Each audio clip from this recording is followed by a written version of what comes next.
Okay, it is 5 o'clock and it is September 17th. And we're in the Leventhal Center and it is the Wharf District Council's September meeting. So welcome. I know that people are going to be signing on as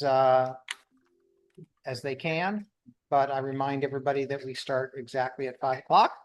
And as is our pattern, I'm Mark Margulies, in case anybody doesn't know that, and Suzanne, our LeBoy, our executive director, is here. We have some other people in the room who we are delighted to have joining us in person, and remotely we have Officer Champa, who's going to give us an update on what's been happening with the police department and the Wharf District. So, Officer Champa, thank you for joining us.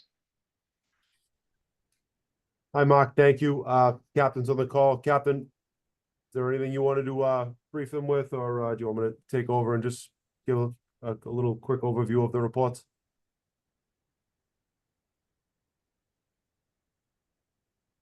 Can you hear me, Mark? We can hear you. Yeah, fine. Okay. I thought you were speaking. The captain is on. I don't know. I'll go. Hey, good evening, guys. I get a pretty bad reception, but Cap. Hey, Frank, a pretty bad reception here. I'm just here if Frank's going to go over the reports, and I'll be here to answer any questions that if you have anything directly for me afterwards. Good enough. Thank you. Terrific. All right, Mark. I'm not going to take too much of your time. I know you guys haven't met in 2 or 3 months or so. So you 1 month, 2 months, however it was. Seems like a while. But I know you probably have a full schedule. So, and better yet, really things have been pretty quiet, just kind of mainly property crimes in your area, as usual. But I'll run them down real quick. And like the captain said, if you have any questions for us, we'll be happy to answer them. So noontime Saturday, August 31st, we had the manager at the tap room over at 60 State Street report a B&E. This was caught on camera. Suspect basically hopped a gate there at early in the morning, around midnight. Got up on top of the roof and seemed to be intoxicated and really get away with anything, but he did drop his phone on the roof, so that will help our detectives kind of look into that property behind. So thought that was pretty funny myself. So I guess if you want to call that a B&E or trespassing. Going further, we had a larceny report. This was on August 22nd. This was reported on August 22nd. It occurred the night prior around 7 p.m. The store owner at the loft at 200 State Street this time. I don't know, they were leaving their key under the door, which we don't advise.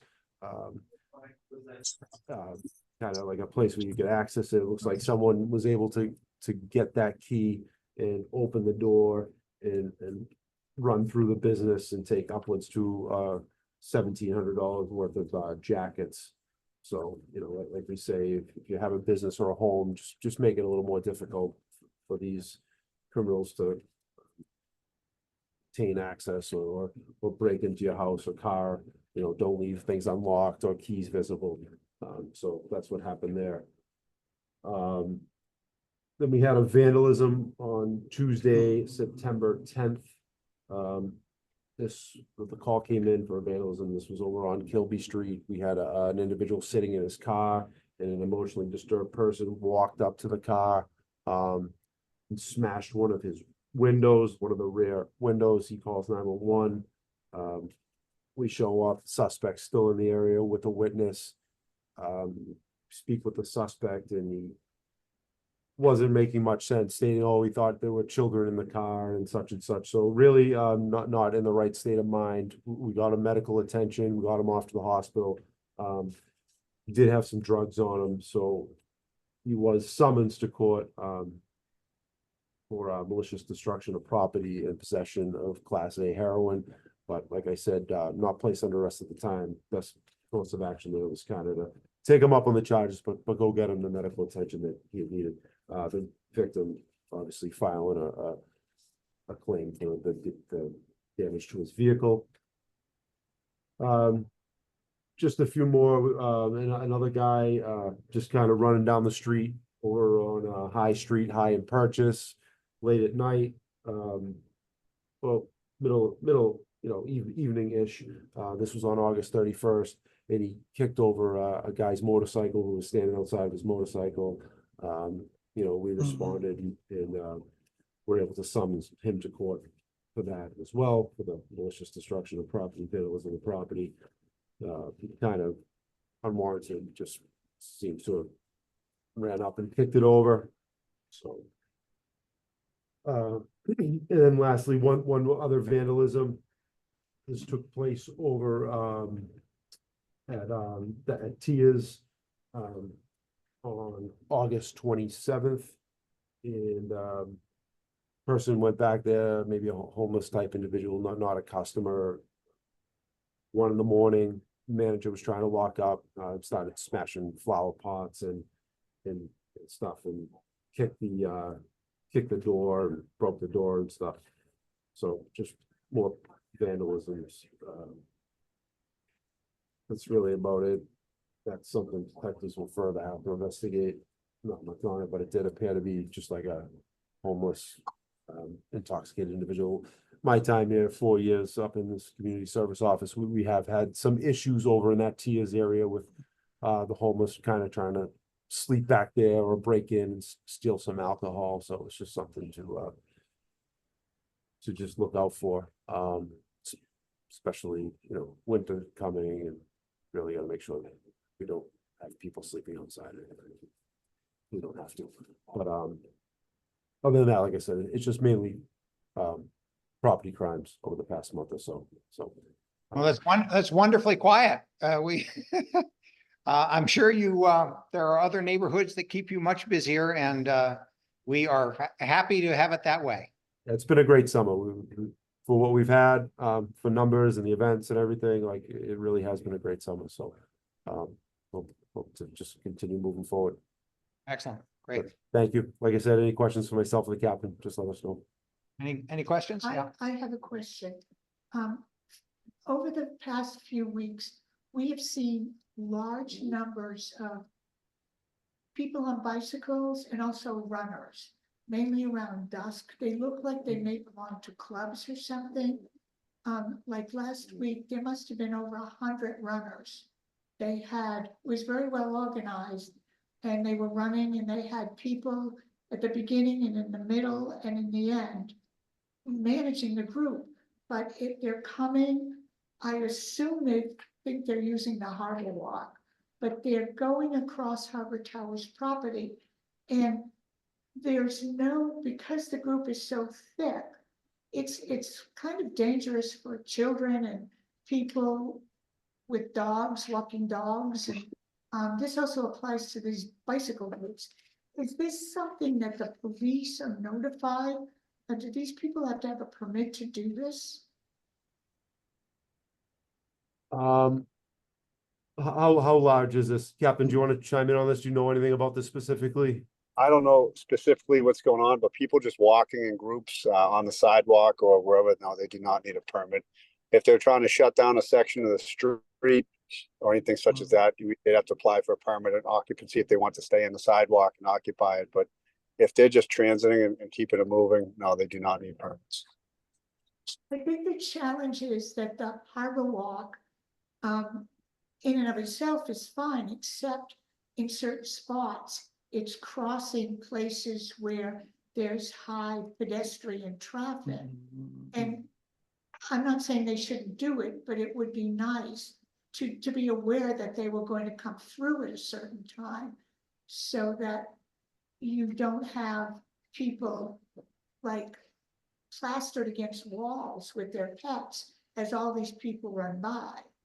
It's just something that it's more of a public nuisance, but I'm not sure that it's something that's new. I've never seen this before, living in the area.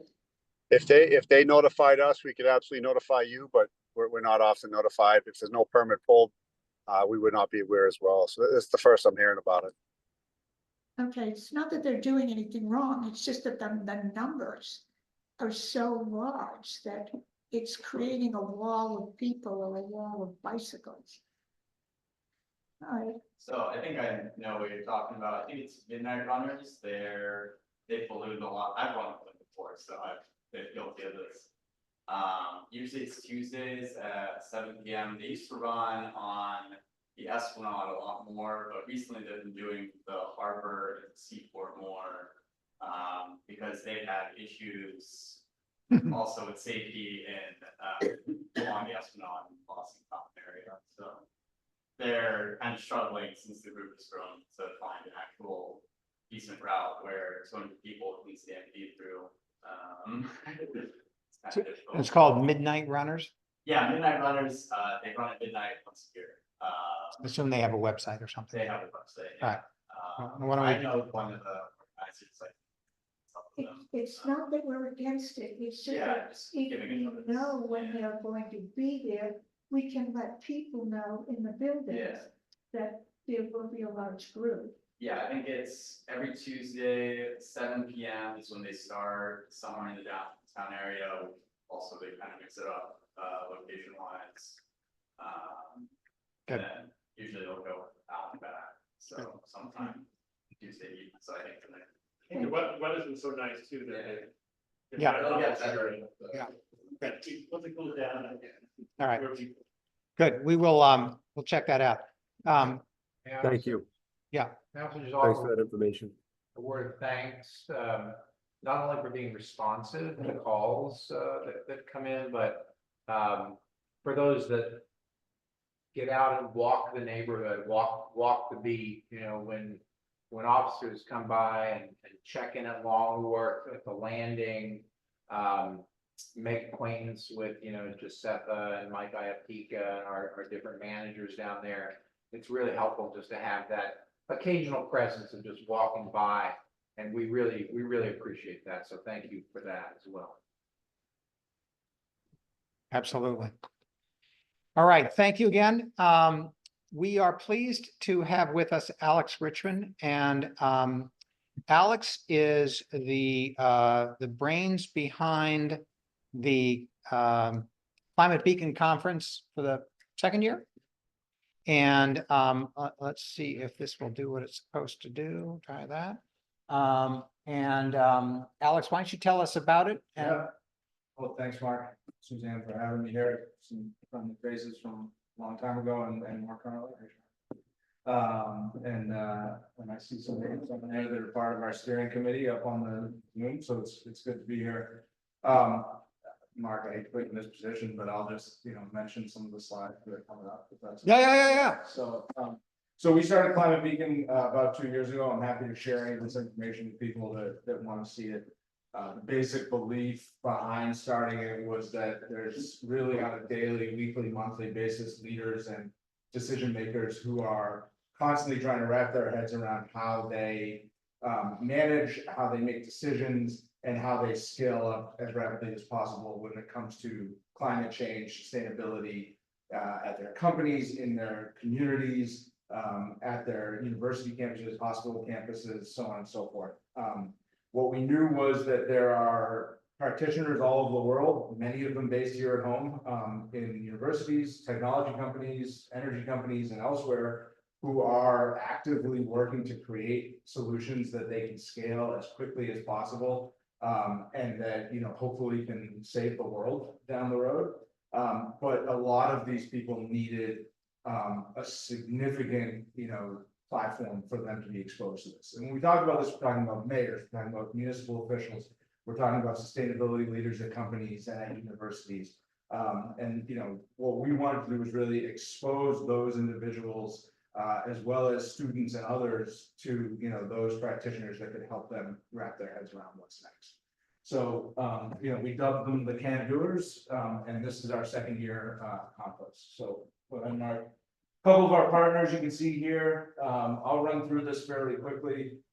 Some probably familiar names up here: Katie, David Naguero, Abdullah Chajai from Keolis. Mark, we're thrilled, is on our steering committee as well. Joe Christo, I saw his name up there as well. So, really thrilled at the partnerships that we've developed in and around the region. With this year, as our second year, we started to bring in some year-round programming. We did 2 meetings right here in this room. We also did a couple of field trips. We'll be standing up a lot more of that in the future, and so always welcome people to be more a part of that. But those are really opportunities for people to see scaling and implementation in action. Just last week, we were up at the Great Marsh up in Ipswich, where we saw, I learned more about marshes than I had ever learned before, and I consider myself somebody who knows something about them, but I didn't know the history there. So it's pretty amazing stuff to kind of see the lengths to which and the innovation that we have going today to try to make this a better place for everybody down the road. Moving on, hopefully click Mark, thank you. So our second conference is October 16th to the 18th. The evening of the 16th is a fairly basic start in a great location up at the UMass Club.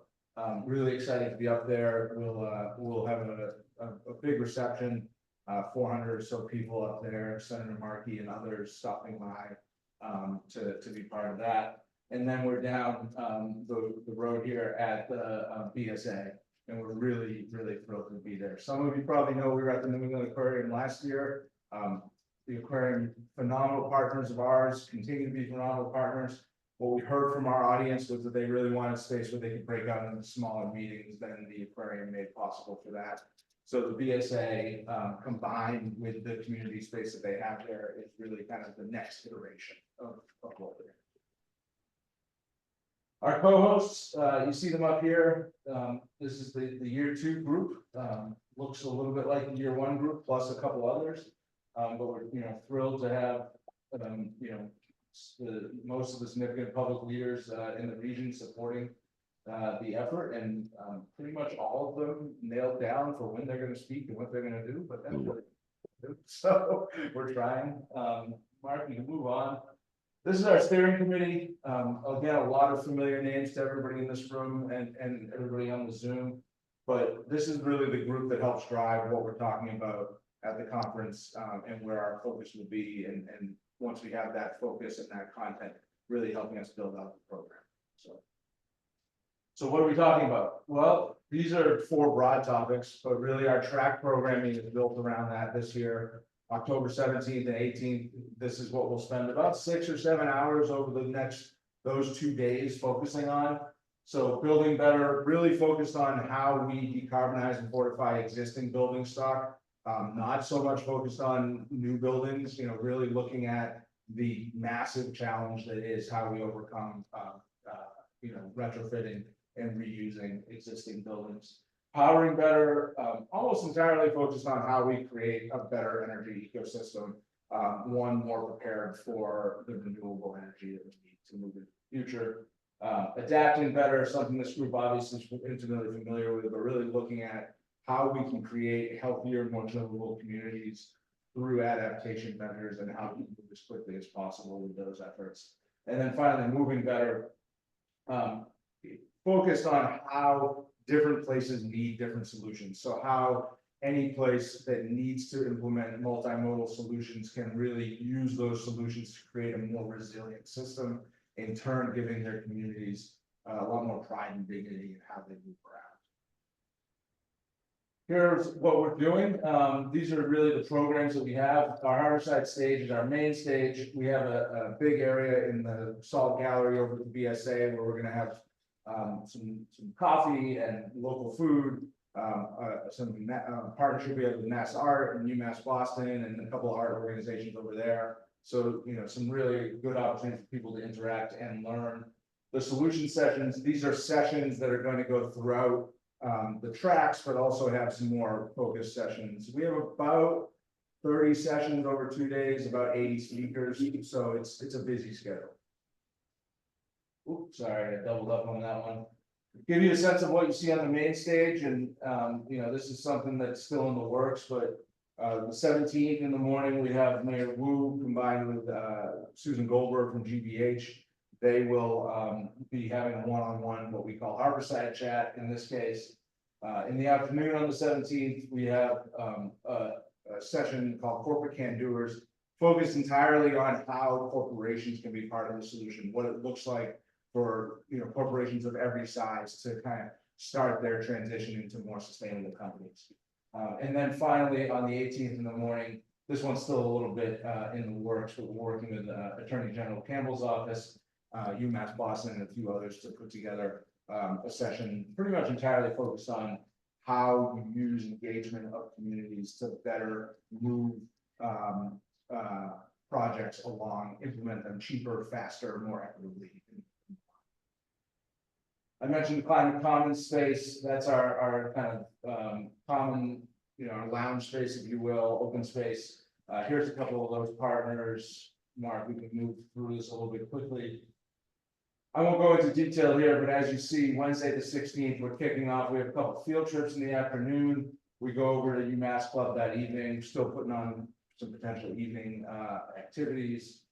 The next day is jam-packed, starting at 8:30 in the morning, a reception for municipal leaders. We have a kind of general networking reception, followed by the event with the mayor.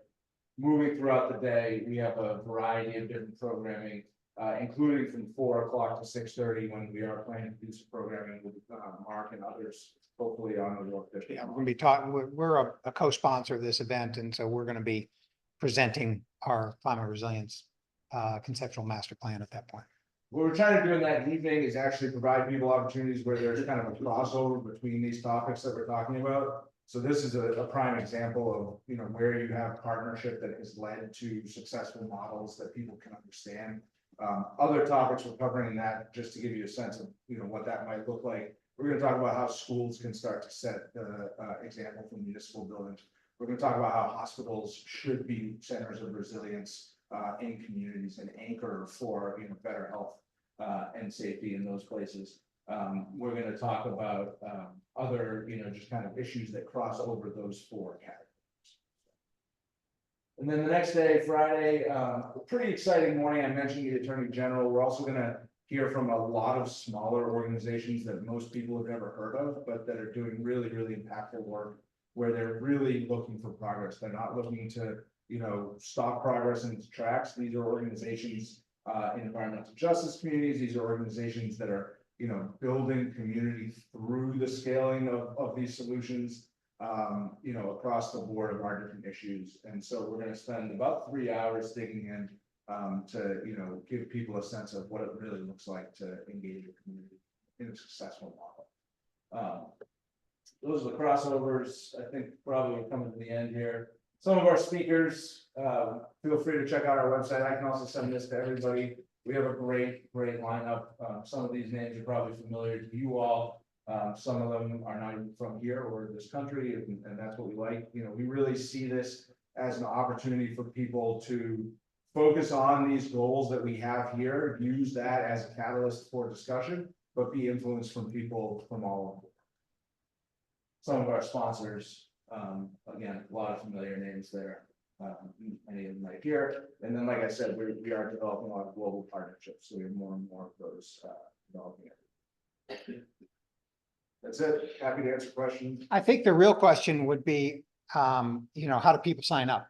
Yeah, so we have a registration. If you go to climatebeacon.org, there's a link that you can hit right on the conference page. It'll bring you a kind of a separate conference website, and there's a very simple button right there.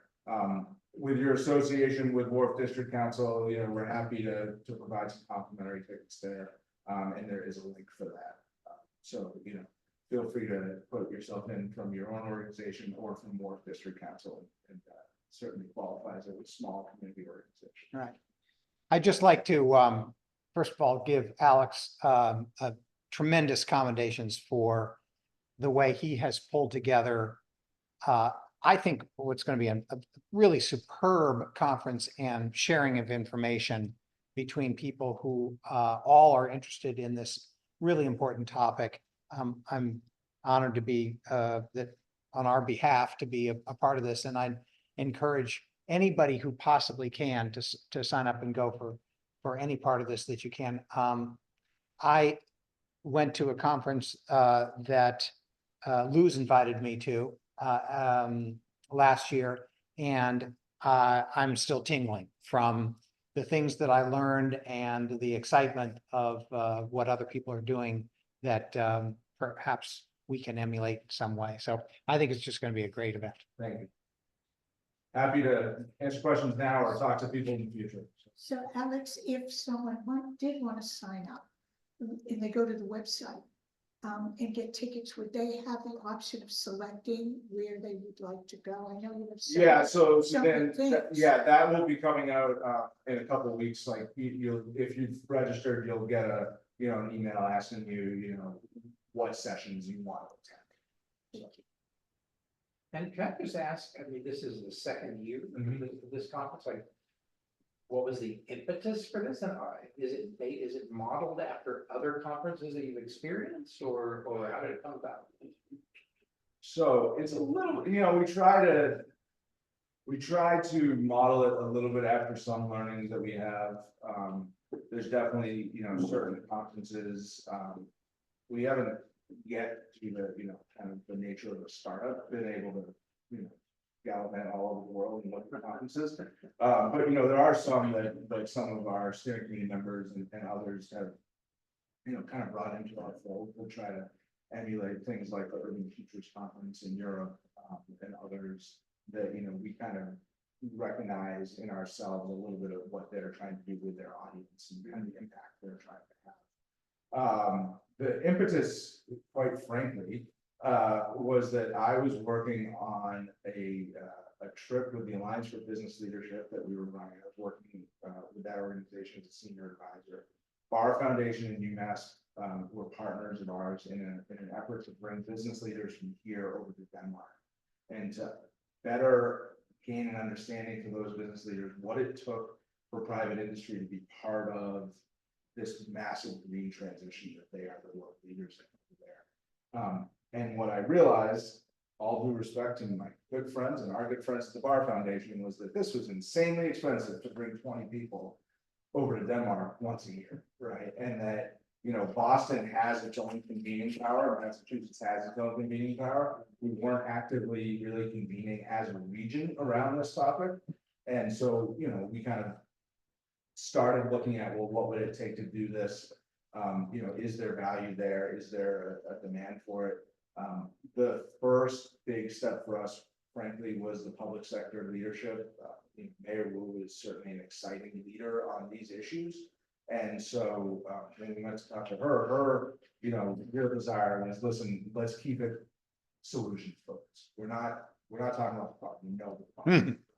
This is about how we start to get our communities, and how we start to get our cities and our companies aligned on what they can do, not what everybody can do the same, but what they need to do themselves. Great, thank you. Yeah. Alex, thank you very much. Pleasure. Thank Look you. forward to seeing you there. Appreciate your time. Thank you. Thank you. Nayeli, we're gonna pivot to you because I know that you have you're on a short leash here. So if you'd like to unmute yourself and tell us a little bit about upcoming Deployables Day. Sure. I appreciate that. Referring to my toddler who's in the other room right now, waiting for dinner. Yeah, nice to meet everybody. My name is Nayeli Rodriguez. I work for the city of Boston, and I'm here to talk about Deployables Day. So Deployables Day is a citywide training exercise on temporary flood protection. And I know that some folks on the call are already familiar with this effort because we've been in contact directly. The goal of Deployables Day, well, there's actually kind of three goals. One is to socialize what the experience and what the purpose of deployable flood barriers are. They're a building level adaptation strategy that many buildings, including the city hall, are already using to protect against occasional coastal flooding that has already started to happen on stormy days in the city. And so we want people to understand what the role of deployable flood barriers are for the city and for their buildings, and kind of socialize the concept of deployable flood barriers to people who aren't familiar with them. We want to have a training exercise, both for our own deployable flood barriers and for privately owned deployable flood barriers, so that operational teams and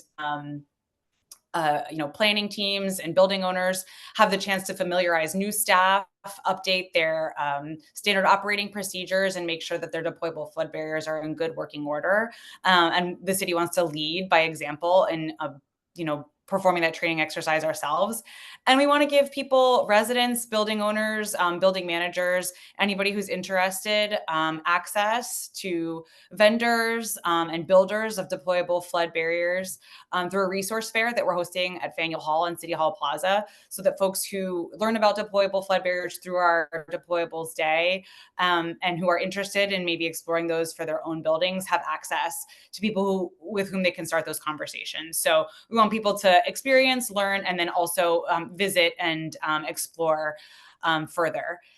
We also want to use this opportunity to draw attention to some of the district scale infrastructure that is in development and planning and in implementation across the city to protect from coastal flood risk long term, and demonstrate how we have both near term and long term strategies to address climate change and coastal flood risk. So you can visit our event website at boston.gov/deployables-day. And I can go ahead and put that link in the chat for those who are interested. And if I've already reached out to you, thank you so much for participating in Deployables Day. We're really happy to have a lot of the folks on this call as participants.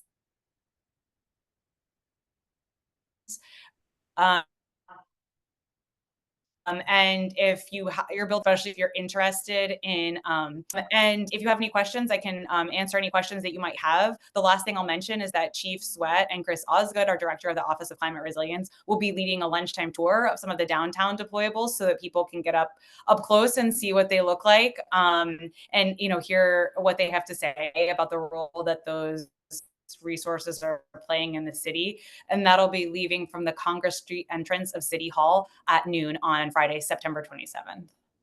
Great. Nayeli, I was fortunate to have had you share this with So we the hope to see you there. Yeah. And I think that one of the things that I would like to suggest that the Wharf District Council should work on in the coming year is the idea of trying to understand amongst ourselves who has a program to use deployables for their property, how it relates to the adjacent properties, how it relates to the city's use of deployables either now or in the future. In particular, those of you who were a part of the presentation that Rich McGinnis did yesterday about the plans for Long Wharf know that there are deployables that are a part of that system.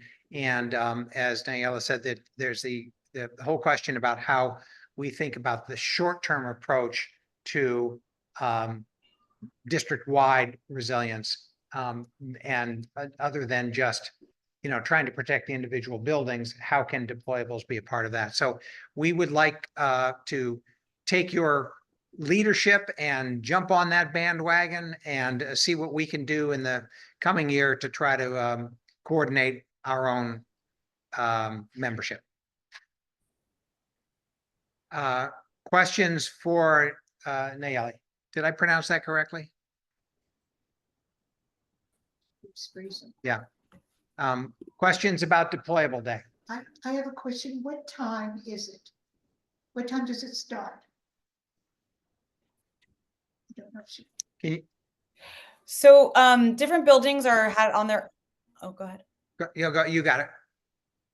Oh, so different buildings have chosen to deploy at different schedules depending on how it's going to impact their operations. So deployable flood barriers sometimes impact access to the building. And so every building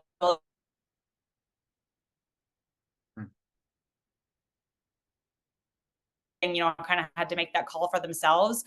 We between 10 and 3 p.m. so that they with a focus on like the most full deployment between noon and 1 p.m. So if you're looking to see some deployable flood barriers between noon and 1 p.m. is when I would take your walk around downtown to check them out. Great. Terrific. Thank you. Other questions? So you can find all this information on the website, correct?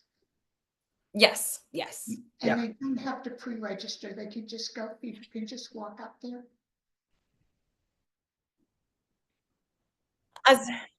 As a member of the public, it's a public event, and you can stroll around and look at deployables across downtown. You don't have to register. If you're a building owner and you want to participate, of course, you're welcome to just put up your deployables.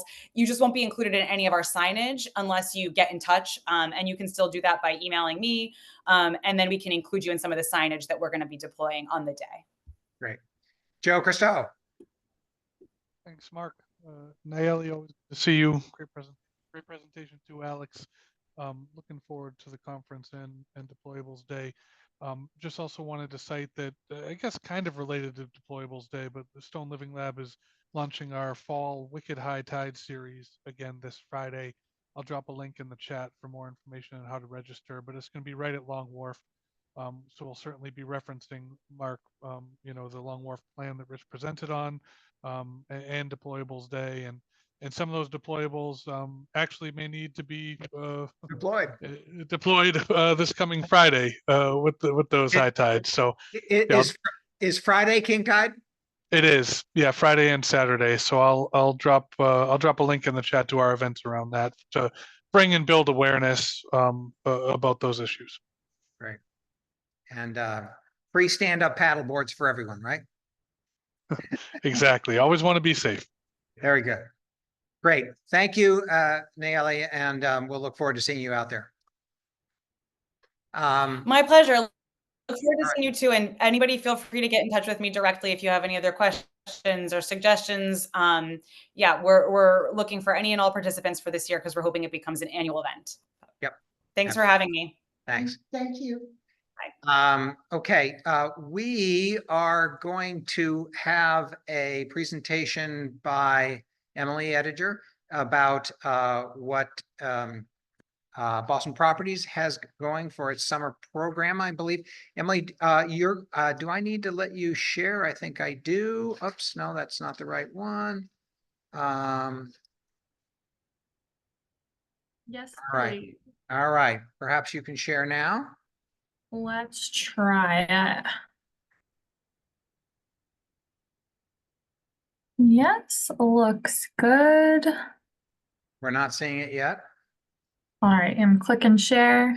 There we go. Yep. Awesome. Great. Yep. Let's just get this looking proper. All right, can everyone see my screen, etc.? Yep, perfect. Awesome. All right, so my name is Emily Ediger. I'm a marketing coordinator for BXP, handling our Cambridge campus as well as 100 Federal Street and Atlantic Wharf. We had a really fun summer over at Atlantic Wharf, which for those of you who are not familiar, that is 290 and 280 Congress Street, across from the Tea Party Museum. We have Sorrell, Smith and Walensky, and then we also do a lot of public programming with some really excellent community partners. So some of our events over the past several months included our weekly Berklee College of Music Summer in the City series. Those were on Tuesday around noon and Thursday evenings. We did some free community yoga classes with Emily, if you're advancing your slide, we're not seeing it. Oh, well. Do you have two screens going? Did that advance it? Yes, there you go. All right, perfect. Sorry, the control is showing up on the wrong screen on my end. I do have dual monitors. Thank you for letting me know. So just to back up really quickly, we have our Berklee College of Music Summer in the City concert series that was Tuesdays and Thursdays. Core Power Community Yoga on Wednesday evenings. We work with E-Ink and Save the Harbor, Save the Bay, who do youth summer programs, both in our interior and exterior spaces.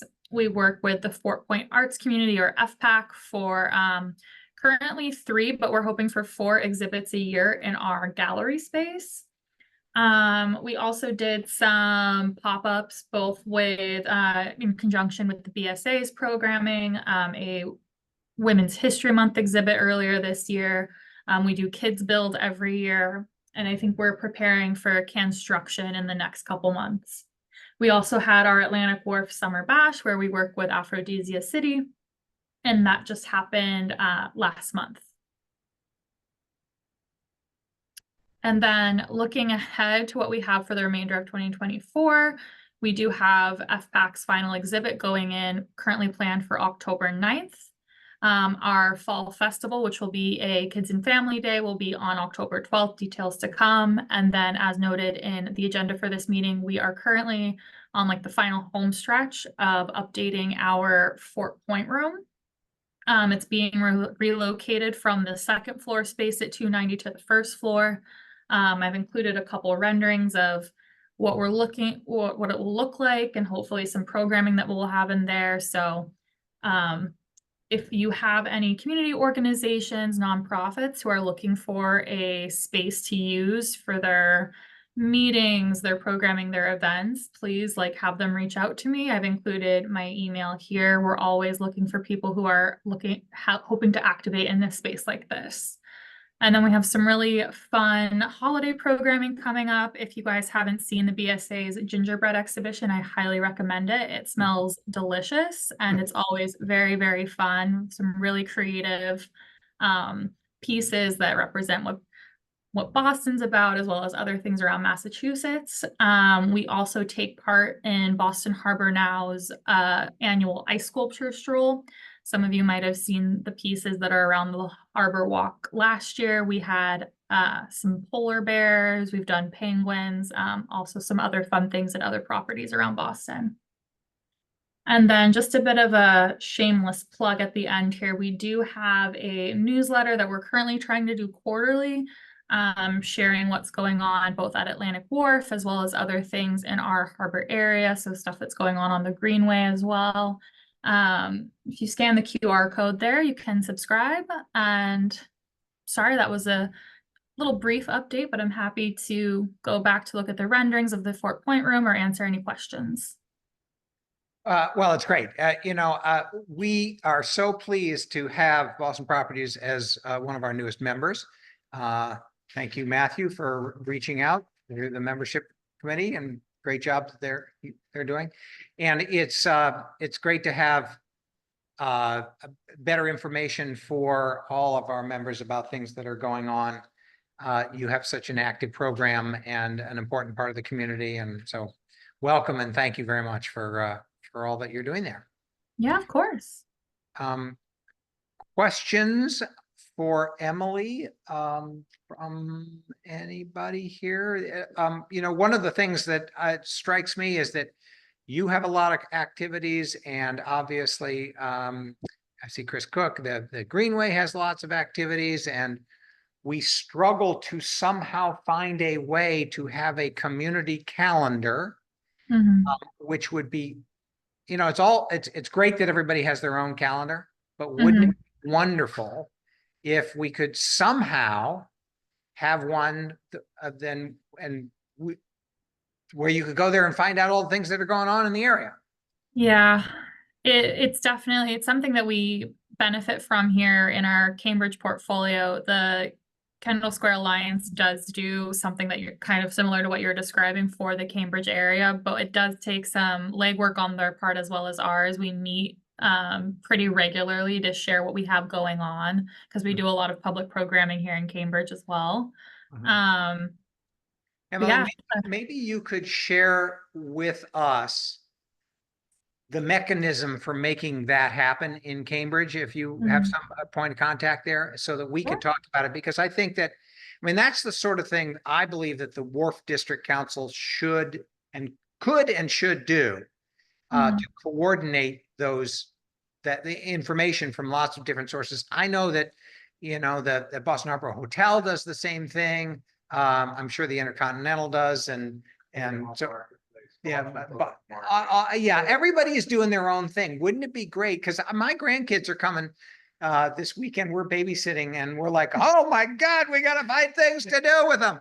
And so first thing I did was look at the Greenway, which is terrific, but there are probably lots of other things that we could look at. So perhaps you could give us some advice on that at some point. Yeah, happy to pass along our contact at the KSA. Great. Other thoughts and questions?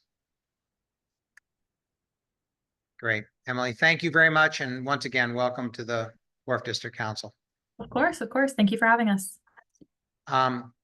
We are going to hear now from Chelsea Doliner, I believe. And Chelsea, if I'm not mistaken, I have your presentation that is it the harvest? No. Harvest. Yep. Harvest party. That's the one. Okay. And there we go. All righty, take it away. Hi, everyone. I will keep it very brief because I'm sure if you don't have a hungry toddler, you might have a hungry self that you want to take care of tonight. So I will help keep us moving along. I am Chelsea Doliner. I'm the Chief Marketing and Engagement Officer for the Boston Public Market. I was here just a couple of months ago and gave an overview of the Boston Public Market. So I'll keep that point kind of brief. We're located at 100 Hanover Street. We are a nonprofit organization that helps foster community development and local small businesses. We have about 30 truly small businesses. Some of them are one-person shows. Some of them are local farms who wouldn't have access to downtown otherwise, and really foster their growth and give them an access to the downtown stage within Boston. We are able to do all of that as well as put on many of those wonderful free community events. We have, I think we have a magician coming on Sunday if you really need something to do with the grandkids. Oh, really? Good. Oh, yeah. Yes, you can check our calendar. Unfortunately, it's on our website, not, in one solidified place like you need. But yeah, I think we have face painting maybe, or sing along. We have something every day on the weekends for kids. So take a look. Great. But we are able to offer a lot of those events for free, as well as a lot of our festivals and other community engagement opportunities through our annual harvest party, which is what I'm here to talk to you about today. So our annual harvest party is the one fundraiser a year that the Boston Public Market throws. The evening happens in two parts. There's a more exclusive higher end dinner that begins at 5:30 on the evening of October 17th this year. And that gives you access to kind of a behind the scenes look at the market. We are setting up a tent out on the plaza by the Greenway. We'll have unlimited bar out there all night long. You get to meet a lot of the vendor owners who come to tell their stories. Just a really intimate, lovely evening. And then And how late does that go? So the dinner goes from 5:30 to 7. And if you buy one of those tickets, you also get entry into the bash, which starts at 7 p.m. and that's inside the market. We open the doors to about 500 additional people who come in to really enjoy a wide range. Actually, can you go to the next slide? It lays it out a little bit. There you go. So from 7 to 9, we have the bash, and you get really a taste of the market. The majority of our vendors offer bite-sized samples of their signature dishes. You get to wander the market. This year we're having a carnival theme. Just thought we kind of tag on to that country fair that you really think of in late October. And so we'll be having classic carnival games. We have our giant pumpkins. Last year, I think the two of them weighed together almost 2,500 pounds. So it's a great photo op, something that's just really fun and engaging. You'll also get one beverage with the bash ticket, as well as there'll be a cash bar if you choose to indulge further. But basically the bash especially is really just a fun evening out. We look at it, a lot of people who come look at it just as a date night, something fun and interesting to do on a Thursday in October as the temperatures start to turn. We're also really open to bundling tickets together. We're still looking for sponsors, and those kind of sponsorships make for great team building outings for offices. If you are looking for something to do in the fall, kind of before the holiday season kicks off, we're happy to kind of work with sponsors to bundle the right tickets together for them, as well as the other sponsorship benefits that can come through. The next slide just shows a couple of highlights from last year that show how much fun the evening is. And so, you know, we hope you'll all consider buying tickets as well as kind of sharing this with your larger network. Tickets can be, and more information are available at bostonpublicmarket.org/harvest party, which I'll put in the chat. But we really hope to see all of you there.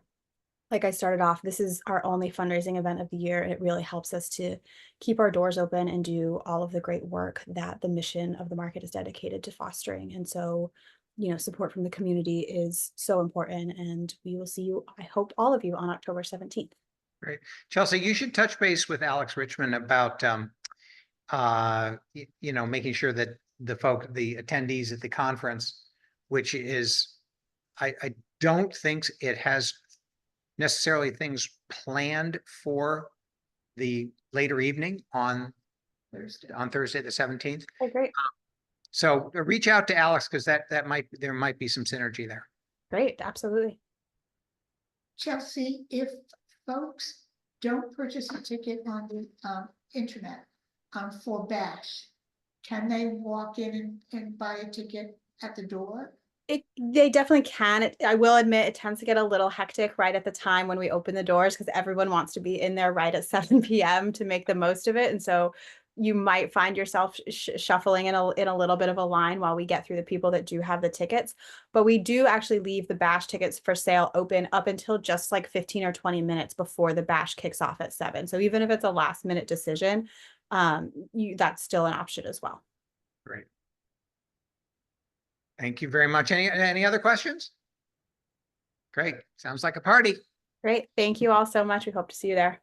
Thanks much. Thank you, Chelsea. We have Tim Carr here, who's going to talk with us about Ghosts and the Gravestone Tour, and I am going to share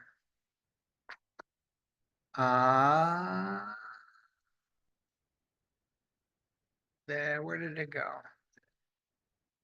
That it? There we go. Okay. Yeah, that's perfect. You can even select Boston. There. Push that down. Yeah. The speaker.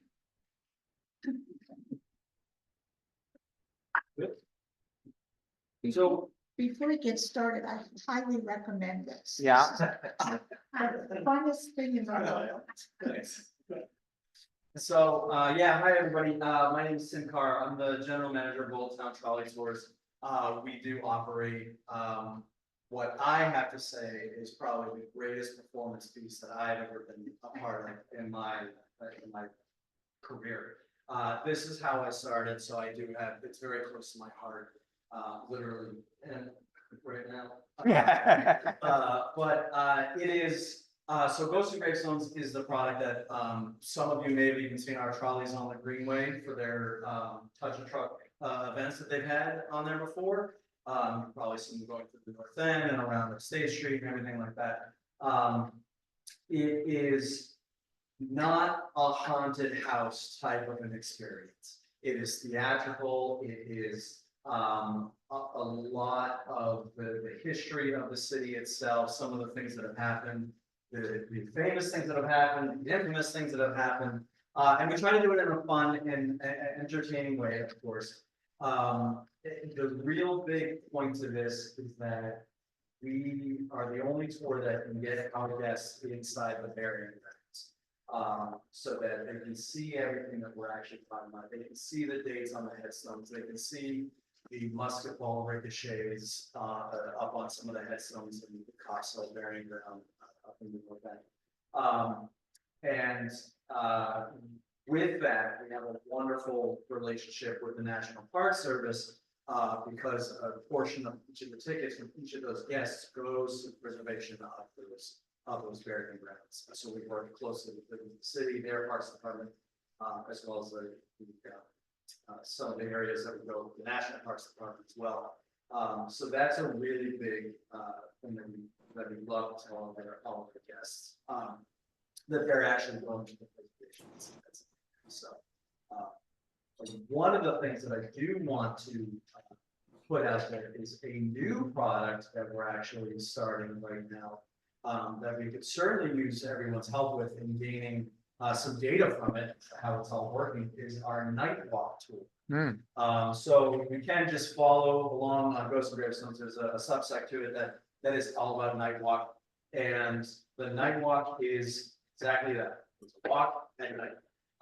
Very similar stuff, the same exact guides, but it's a little bit more intimate and it's a little bit more, we can really kind of tailor it to the group that we have in front of us.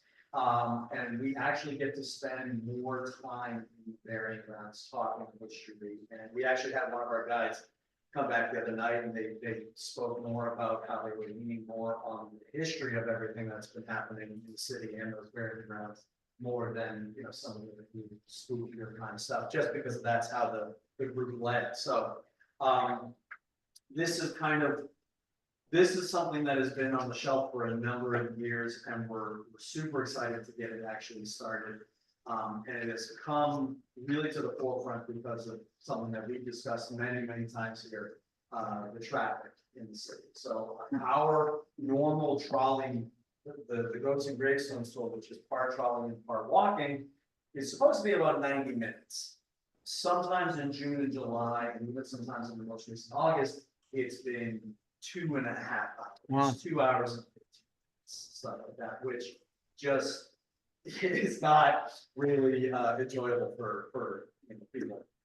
So we decided to really kind of dust this thing off that we had for some specialty groups in the past, and really kind of make it a product that we're really piloting through September, to gain in as much data as we can, and then really push it forward in October. So it's the same type exact thing, as I said, same, you know, same guide, same kind of atmosphere that we try to put to it. But we, you know, it's a lot more intimate experience, and we're really excited to. How long is the walk? So the walk is pretty much from the old State House up to King's, up to the Granary, and back to the State House. So it's about a mile-ish. And you know, it's really the walking, the way that we're pitching it is that the walking is pretty much about the mile, is getting there and getting back. Because once you get in the burying grounds, you're really kind of just shuffling a bit, depending on what the group ends up kind of leaning towards, what they want to hear. The guide, as I said, can really take it all about that. So so the inside the burying grounds is really kind of just, you know, hanging on the paths. Tim, what do you think the minimum age? recommended? So we consider both tours PG-13. And whenever we get asked that, you know, they say, oh, well, will it be good for them? And I do think it's perfect for grandchildren. That they'd be visiting. But it all, you know, everybody kind of knows their children best or their grandchildren best. So again, it's not, there's no one really running after you with a chainsaw or an axe or something like that. But and again, especially the night walk, we can really kind of gear it towards that's in front of us. So how large are the night walk groups? so that's the nice thing too, is that so our trolleys, some of our vehicles, we can fit up to 45 people. The night walk, we really try to limit it to around 50. We're still trying to figure that out. So we're really keeping it around 15 to 20 right now. 25 is the highest that we've gotten, and we kind of feel like that's the best. But yeah, around 15 to 20. And the night walk is we're trying to keep it to about 90 minutes. So Great. Can I just add some kudos also? The tour guides, or the, I don't know what you call them, the actors, yes. the ghost the ghost hosts who do, these are very talented actors from the area. And each of them creates a unique character with a backstory of why they're doomed to wander the burying grounds. And you know, it's and they are in character for the entire experience. And as Tim said, it's just a completely unique entertainment experience, as well as being grounded in educational fact and stories. Yeah. But the folks who do these tours are they're just extremely talented, very funny and entertaining. as well as educational. It is, it's a very theatrical. Yes. And factoring, we fact check our scripts, but we dig through everything else about every 2 years. Just to make sure, to see if there's anything new that we can add or anything that we can spin off of. And you know, we try to have fun with the material that we're talking about. It is darker stuff. But we try to take it seriously and give the history and the subject matter that we're talking about the respect that it deserves. But we do it in a really fun. Great, wonderful. Look forward to it. Thank you very much, Tim. Yeah. Did anybody hear? Any questions, anybody else?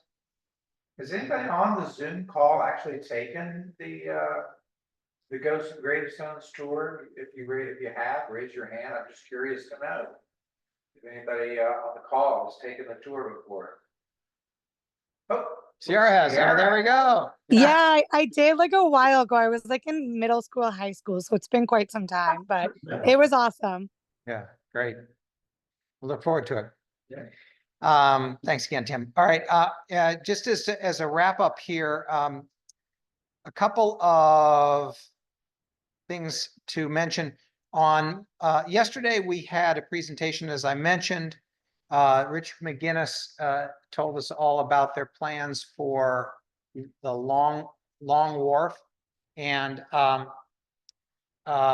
his presentation is not yet publicly available. But the basic idea is that they have 3 concepts that they have outlined as potential directions for the protection of Long Wharf, a mama bear, papa bear, and baby bear, and although they call it something else. And they're all 3 are really focused on a 2030 solution, with the idea that the Corps of Engineers will, in 2028, go to Congress for funding for a solution that will be more focused on a 2070 or beyond approach. But the differences between them and the subsets of them are really significantly different.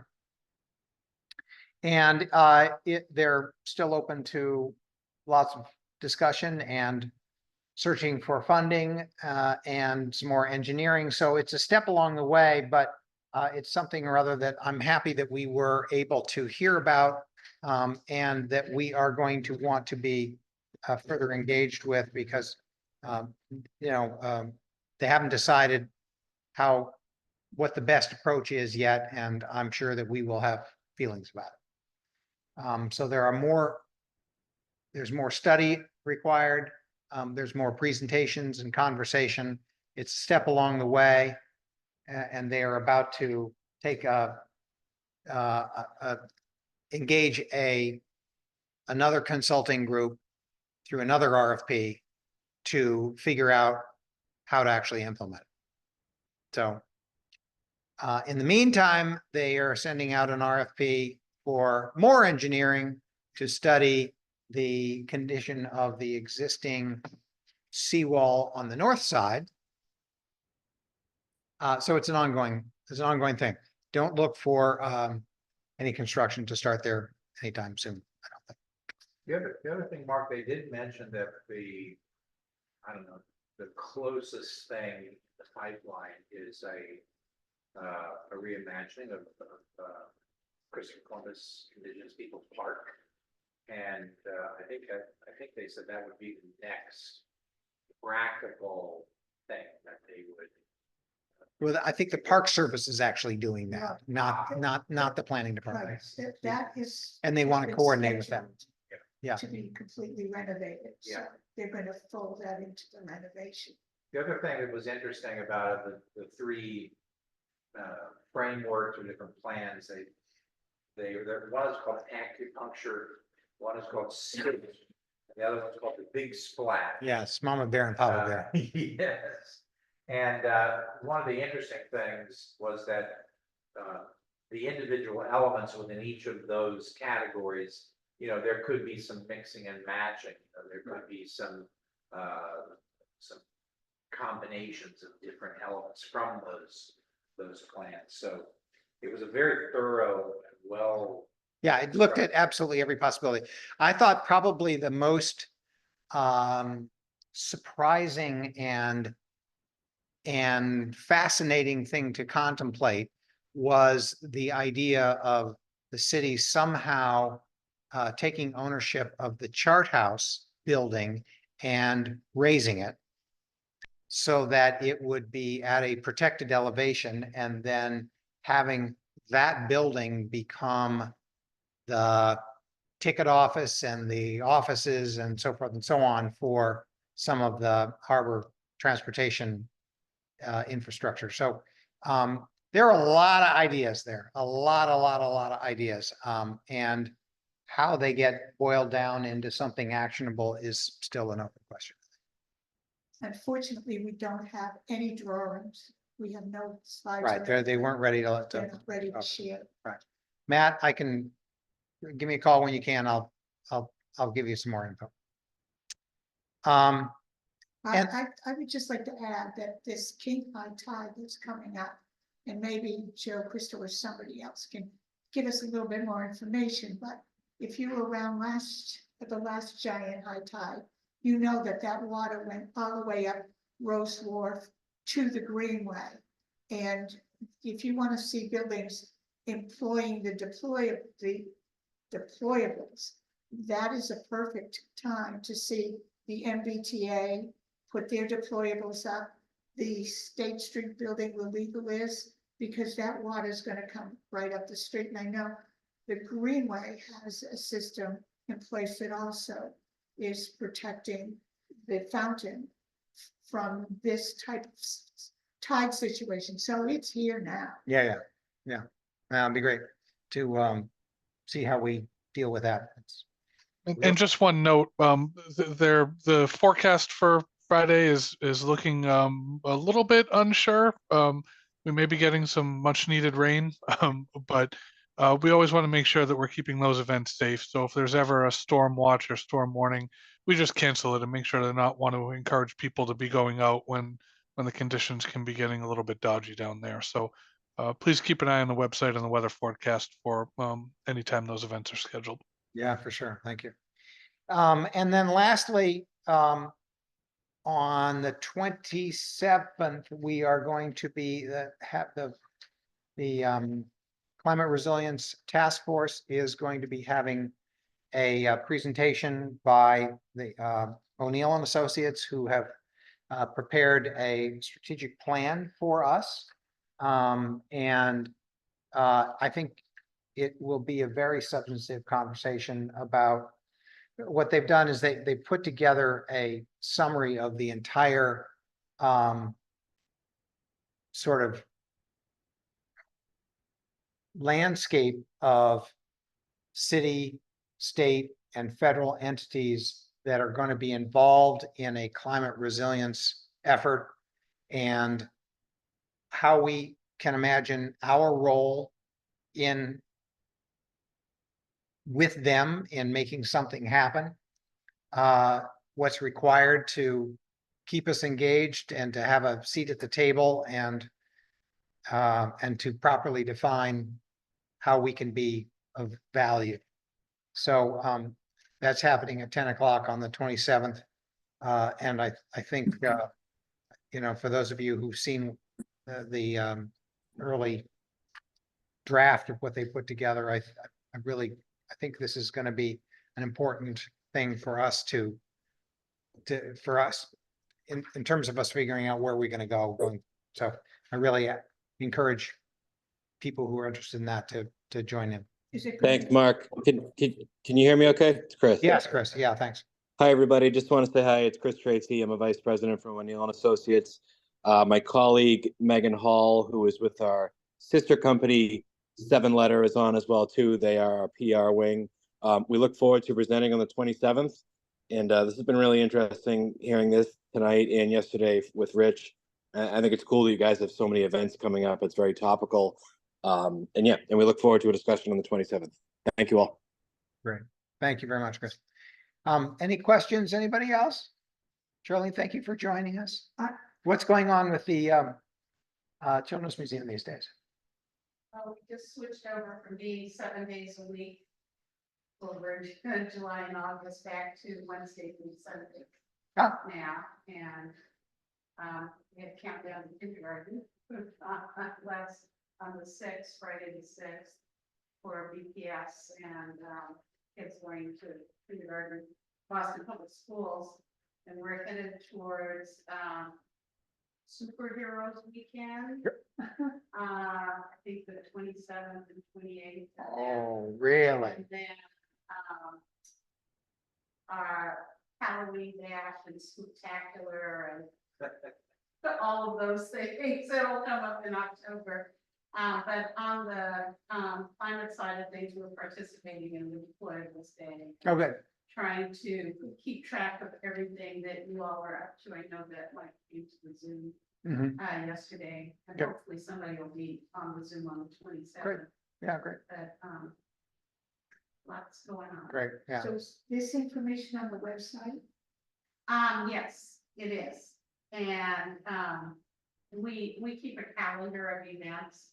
And so it should be up on the calendar events. I should mention that we received a grant from Liberty Mutual to create a 4-minute, 5-minute video about our resiliency plan All right. that we're hoping will go live on our website sometime in October, early October.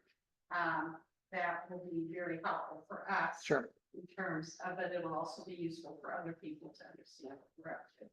Great. I look forward to seeing that and talking about it some more. Yeah. Great. Flory, welcome back from your European gallivanting. I hope you had a good summer. Yeah. Great. Thank you. Do you have any questions about what we covered? You let me know, okay? Okay, thank you very much. Suzanne, yeah. Just two things. Joanne couldn't make it tonight. She's actually out sailing in the harbor. So. But just to let you know, the Friends of Christopher Columbus Park are having their fall festival on Saturday, October 19th. Give to children and families from 12 to 3 o'clock. So all are welcome to the annual fall festival of Christopher Columbus Park. And also there is nothing to do with Christopher Columbus Park. There is Coffee with a Cop. And that's in Downtown Crossing on Thursday, September 26th from 9:30 to 10:30. Coffee and pastries donated by Starbucks. So if somebody's looking for something to do, take a walk to Downtown Crossing on Winter Street and say hello to a policeman. And I have one quick announcement also. Just a heads up to everyone that our October 15 meeting, we currently have scheduled Council President Ruth C. Louis-Jean, who is scheduled to appear. As you know, with our city leaders, sometimes things come up, but I've been in close touch with her office, and so she is scheduled to appear before us to present and to take questions. So I just want to, it'd be great to have as many of you attend in person. For sure. To interact with the council president. Great, Matthew, thank you. Also in November, on November, I think it's 19th, our guest speaker is going to be Representative Aaron Mickiewicz. So he will be here in person. So hopefully. And I will not. Because You will be too? I will not. You will not, because he's coming or? No, hardly. I will be in Kenya Great. or someplace like that. Wonderful. But anyway, great. And one other thing, the Boston Harbor Hotel starts their annual tea. I forget but their annual, I have too many papers. Food and wine festival. The wine festival. No, I wasn't gonna mention the wine festival. You can look for the wine festival on their website. No, their annual tea, they have tea time. Oh, okay. Afternoon tea returns to the Wharf Secret for the season, October 3rd. Offering Thursdays through Sunday, 2:30 to 4:30 each week. There is a tea menu, and reservations are now available for the fall and winter season. Cute. Gather with friends and raise a glass of herbal teas, and I think they also serve alcohol at the same time. Great. Anybody else, anything? All right. End of summer, back at it. Thank you all. Thank you, everyone. Thanks, everyone. Thank you, everyone.